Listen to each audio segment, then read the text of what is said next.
Spoken English for kids এই কোর্সের আজকে আমরা লেসন 22-এ চলে আসছি। এই লেসন 22-এ আমরা শিখব প্রেজেন্ট কন্টিনিউয়াস টেন্স, মানে এখন যা ঘটতেছে প্রেজেন্ট কন্টিনিউয়াস টেন্স শিখব। আপনার বাচ্চাকে যদি ফিউচারে একটা ভালো অবস্থানে দেখতে চান, তাহলে অবশ্যই এই স্পোকেন ইংলিশ ফর কিডস কোর্সটা করিয়ে নেবেন। এই কোর্সে আমি লেসন 1 থেকে 100 পর্যন্ত লেসন দিচ্ছি। ইনশাল্লাহ আপনার বাচ্চা যদি প্রত্যেকটা লেসন মন দিয়ে কমপ্লিট করে, সে সবচেয়ে ভালো এবং স্কিলড পারসন হবে, বিশেষ করে স্পোকেন ইংলিশে তার ক্যারিয়ার শাইন হবে। তো দেখেন, এখানে আমাদের আজকের আলোচ্য যেই লক্ষ্য, আজকের লক্ষ্যটা হচ্ছে এই মুহূর্তে কোনো কাজ চলছে এমন বাক্য বলতে শেখা।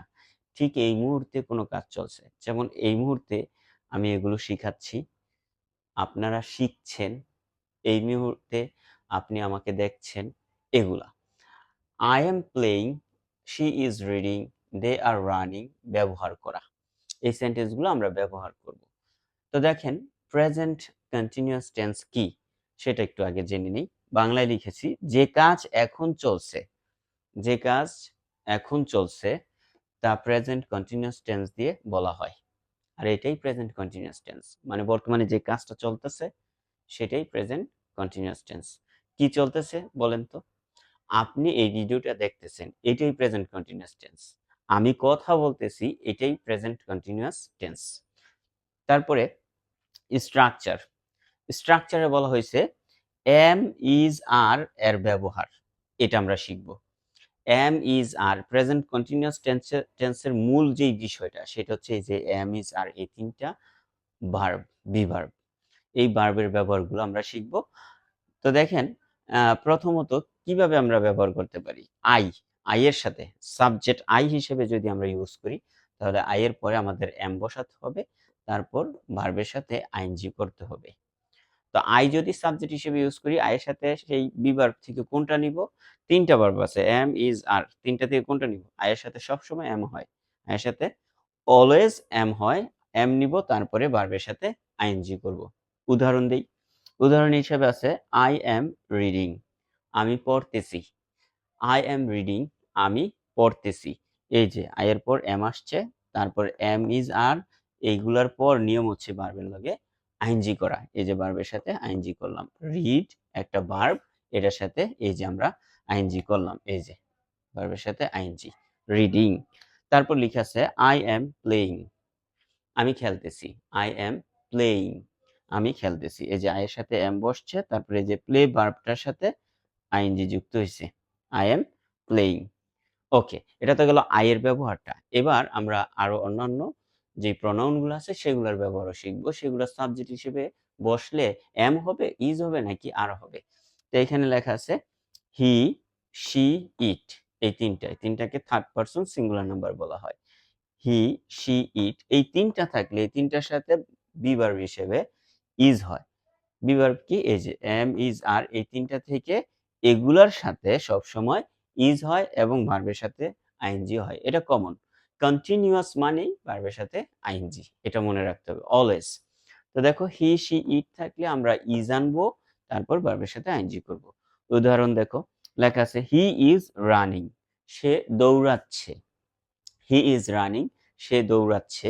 আর এখানে লেখা আছে শি ইজ সিঙ্গিং, সে গান গাচ্ছে। শি ইজ সিঙ্গিং, সে গান গাচ্ছে। এবার এখানে দেখো ইউ, উই, দে, এই তিনটা থাকলে কি ব্যবহার করব? ইউ, উই অনেকজন বুঝায়, দেও অনেকজন বুঝায়। অনেকজন বুঝালে আর বসে, জাস্ট এটা মনে রাখবা এই তিনটা জিনিস। ইউ, উই, দে, এদের পর অ্যামিজার থেকে আর বসে, এরপর ভার্বের সাথে আইএনজি করতে হয়। আবার বলছি, ইউ, উই, দে, এদের পর আর বসে, তারপরে ভার্বের সাথে আইএনজি বসে। ওকে, এক্সাম্পল দিলাম, উই আর স্টাডিং, আমরা পড়াশোনা করছি। উই আর স্টাডিং, আমরা পড়াশোনা করছি। তারপর লেখা আছে দে আর প্লেইং, তারা খেলছে। দে আর প্লেইং, তারা খেলছে বা খেলতেছে। দে আর প্লেইং মানে তারা খেলতেছে, মানে কাজটা কন্টিনিউয়াসলি চলতেছে, চলমান। ওকে, এবার ভোকাবুলারি শিখবো। অ্যাকশনস, সবগুলা কাজ, ভোকাবুলারি গুলো, এগুলো দিয়ে আমরা প্র্যাকটিস করব, সেন্টেন্স বানাবো, ইউজফুল, তারপরে হোমওয়ার্ক ইত্যাদি অনেক কাজ করব। তো দেখো ভোকাবুলারি গুলো কি কি আছে। এপাশে ইংলিশটা দেওয়া, এপাশে বাংলাটা দেওয়া। রিডিং, রিডিং মানে পড়া। রাইটিং লেখা। প্লেইং খেলা, খেলার ইংলিশ প্লেইং। ইটিং, ইটিং মানে খাওয়া, খাওয়ার ইংলিশকে ইটিং বলে। ড্রিঙ্কিং পান করা। তো দেখো এগুলা কিন্তু প্রত্যেকটার সাথে আইএনজি করা, আইএনজি করে দিয়েছি। রানিং দৌড়ানো। ওয়াকিং, ওয়াকিং মানে হাঁটা। সিঙ্গিং, সিঙ্গিং মানে গান করা। ডান্স, ডান্সিং, ডান্সিং নাচা, নাচার ইংলিশ হচ্ছে ডান্সিং। স্লিপিং, স্লিপিং মানে ঘুমানো, ঘুমানোর ইংলিশ হচ্ছে স্লিপিং। ওকে, স্লিপিং। আমরা এখানে বেশ কিছু জিনিস ইম্পর্টেন্ট শিখলাম, সেটা হচ্ছে আই এর সাথে কি ব্যবহার করা হয়। প্রেজেন্ট কন্টিনিউয়াস টেন্সের সাথে, টেন্সের মধ্যে আই এর সাথে ব্যবহার করা হয় এম। তারপরে হি, শি, ইট এগুলোর সাথে ব্যবহার করা হয় ইজ। এরপর কিন্তু সবগুলোর সাথেই কিন্তু আইএনজি হবে ভার্বের সাথে। তারপর উই, দে এবং ইউর সাথে ব্যবহার করা হয় আর। তারপর ভার্ব বসলে এগুলোর সাথে আইএনজি হয়। এখন আমরা কিছু ইউজফুল সেন্টেন্সেস শিখবো, তারপর প্র্যাকটিস করব, হোমওয়ার্ক দিব। চলো শুরু করা যাক। এখন আমরা ইউজফুল সেন্টেন্সেস গুলো শিখে নিব। দেখো ইউজফুল সেন্টেন্স গুলো কি। I am eating rice, I am eating rice আমি ভাত খাচ্ছি। এই যে খাওয়ার জন্য আমরা এম ব্যবহার করেছি, তারপরে ইটও ব্যবহার করেছি। এম এর পরে ভার্বের সাথে আইএনজি করেছি, কারণ এটা কন্টিনিউয়াস টেন্স। কন্টিনিউয়াস মানেই এম ইজ আর এর পর ভার্বের সাথে আইএনজি। আর এখানে এম হয়েছে কেন আমি বলেছি, আই এর সাথে সব সময় এম হয়। আর এম ইজ আর এখানে যাই বসুক না কেন, তারপরে যে ভার্বটা আসবে সেটার সাথে আইএনজি হবে। তো আই এম ইটিং রাইস আমি ভাত খাচ্ছি। I am reading a book আমি একটা বই পড়তেছি। কাজটা চলমান, কন্টিনিউয়াস মানেই চলমান। I am reading a book আমি একটা বই পড়তেছি। তারপরে হি ইজ প্লেইং ফুটবল সে ফুটবল খেলতেছে। হি ইজ প্লেইং ফুটবল সে ফুটবল খেলতেছে। তারপর লেখা আছে she is writing a letter সে একটা চিঠি লিখতেছে। She is writing a letter সে একটা চিঠি লিখতেছে। তারপর উই আর লার্নিং ইংলিশ আমরা ইংরেজি শিখতেছি। উই আর লার্নিং ইংলিশ আমরা ইংরেজি শিখতেছি। তারপর দে আর ওয়াচিং টিভি তারা টিভি দেখতেছে। দে আর ওয়াচিং টিভি তারা টিভি দেখতেছে। আমরা কিন্তু ইউজফুল সেন্টেন্স গুলো বানায় ফেললাম। এবার আমরা একটা শর্ট কনভারসেশনের মাধ্যমে প্রেজেন্ট কন্টিনিউয়াস টেন্সটা প্র্যাকটিস করব।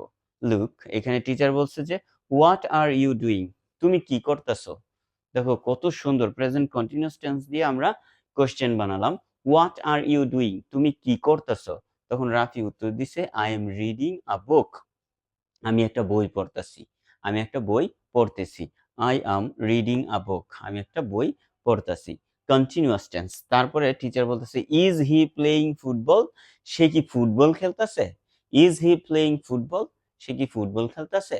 তখন রাফি উত্তর দিচ্ছে yes he is playing football হ্যাঁ সে ফুটবল খেলতেছে। Yes he is playing football হ্যাঁ সে ফুটবল খেলতেছে। তখন টিচার বলতেছে আর দে স্টাডিং তারা কি পড়াশোনা করছে। আর দে স্টাডিং তারা কি পড়াশোনা করছে। রাফি উত্তর দিচ্ছে ইয়েস দে আর স্টাডিং হ্যাঁ তারা পড়াশোনা করছে। ইয়েস দে আর স্টাডিং তারা পড়াশোনা করছে। ওকে, যেটা এখন ঘটতেছে সব এখনকার জিনিস চলমান। তারপর লেখা আছে প্র্যাকটিস। প্র্যাকটিসের মধ্যে বলছে যে সঠিক বাক্য তৈরি করো। সঠিক বাক্য বানাতে হবে, সবগুলারে কন্টিনিউয়াস টেন্স বানাতে হবে। এখানে লেখা আছে আই, এখানে দেওয়া আছে রিড। তাহলে কি কি গ্যাপ আছে, কি কি বাকি আছে। এর পর আমাদের এম ইজ আর থেকে যে কোনো একটা আনতে হবে। তারপর এই যে রিড ভার্বটা এটার সাথে আইএনজি করতে হবে। তোমরা সবাই জানো আই এর সাথে কোনটা বসে বলো তো। ভেরি গুড, বলতে পারছো। আই এর সাথে বসে এম। আর এরপর এই যে রিড এই ভার্বটার সাথে আমরা আইএনজি করব। রিডিং। কন্টিনিউয়াস এর নিয়মই হচ্ছে এম ইজ আর বসলেই এদের পর যে ভার্ব আসবো তার সাথে আইএনজি যুক্ত হবে। তারপরে শি সিং, শি সিং লেখা আছে। তাহলে এখানে শি এর সাথে কি বসবো, শি ইজ। আর এই সিং এর সাথে ING, singing. She is singing সে গান গাইছে। তারপর হি প্লে ফুটবল। এখানে হি এর সাথে কোনটা বসতে পারে অ্যামিজার থেকে ধরতে পারছো, ইজ হবে। তাহলে হি ইজ এই যে প্লে এটার সাথে ভার্বের সাথে আইএনজি যুক্ত করব, playing, he is playing football. Good. এরপর লেখা আছে দে ওয়াচ টিভি। দে এর সাথে কোনটা বসে? দে এর সাথে অ্যামিজার থেকে আর বসে, কারণ প্লুরাল সাবজেক্টের সাথে সবসময় আর বসে। দে হচ্ছে প্লুরাল সাবজেক্ট। তাহলে আমরা লিখব এখানে দে আর, এই যে ওয়াচ এটা ভার্ব, এটার সাথে আইএনজি হবে, ওয়াচিং টিভি, তারা টিভি দেখতেছে। তারপর উই লার্ন ইংলিশ, উইর সাথে কি বসে? উইও তো অনেকজন, এটার সাথেও আর হবে, উই আর, তারপর লার্নের সাথে আইএনজি হবে, learning, we are learning English, we are learning English, আমরা ইংরেজি শিখতেছি। Very good. এবার হোমওয়ার্ক, হোমওয়ার্কটা দেখো, বলছে যে এখন তুমি কি করছো এমন 5টি বাক্য বলো। ঠিক এই মুহূর্তে তুমি কি করতেছো? দেখো এই মুহূর্তে বলবা যে I am watching a video, আমি একটা ভিডিও দেখতেছি। I am watching a video, আমি একটা ভিডিও দেখতেছি। অথবা বলতে পারো I am watching English video, আমি একটা ইংরেজি ভিডিও দেখতেছি। এখন দেখো আই অ্যাম ড্যাশ, এখন আরেকটা আবার আই এম দিয়ে বানাতে বলছে, আই এম লার্নিং ইংলিশ, আমি ইংরেজি শিখতেছি। আই এম লার্নিং ইংলিশ, আমি ইংরেজি শিখতেছি। মাই মাদার ইজ ড্যাশ, আমার মা খাবার রান্না করছে। এভাবে বলবা my mother is cooking food, আমার মা খাবার রান্না করছে। এখানে কুক মানে রান্না করা, ইজ এর কারণে আইএনজি হয়েছে, আর ফুড মানে খাবার। My mother is cooking food, আমার মা খাবার রান্না করছে। মাই ফাদার ইজ ড্যাশ, আমার বাবা টিভি দেখতেছে। My father is watching TV, আমার বাবা টিভি দেখতেছে। তারপরে উই আর ড্যাশ, আমরা কি করতেছি? আমরা ইংরেজি শিখতেছি। We are learning English, we are learning English, আমরা ইংরেজি শিখতেছি। ওকে, টুডেস চ্যালেঞ্জ দেখো, চারপাশে তাকিয়ে 5টি কাজ ইংরেজিতে বলো। চারপাশে তাকাও, 5টি কাজ ইংরেজিতে বলো। অবশ্যই সেটা প্রেজেন্ট কন্টিনিউয়াস টেন্সে বলবা। যেমন তুমি যদি তোমার উপরে তাকাও, দেখতে পাবে যে তোমার ফ্যানটা ঘুরতেছে। এটা কি চলমান, এখন ঘুরতেছে। তাহলে ইংলিশে বলবা the fan is spinning, SPINNING, spinning, spinning মানে ঘুরা। The fan is spinning. Okay, আমি কথা বলতেছি, এটা কি ইংলিশে বলবা I am speaking, I am speaking. আমি শিখতেছি, আই এম লার্নিং। আমি খাইতেছি, আই এম ইটিং। আমি লিখতেছি, আই এম রাইটিং। আমি কথা বলতেছি, আই এম টকিং। এইভাবে তুমি হাজার হাজার সেন্টেন্স নিজেই তৈরি করতে পারবা। এত সুন্দর করে প্রত্যেকটা লেসন সাজিয়েছি। আর পুরো কোর্সটা তো তুমি করতে পারলে ইংলিশে এক্সপার্ট হবেই। আজকের লেসন এখানেই শেষ করলাম। সবাই ভালো থাকো, সুস্থ থাকো। আল্লাহ হাফেজ।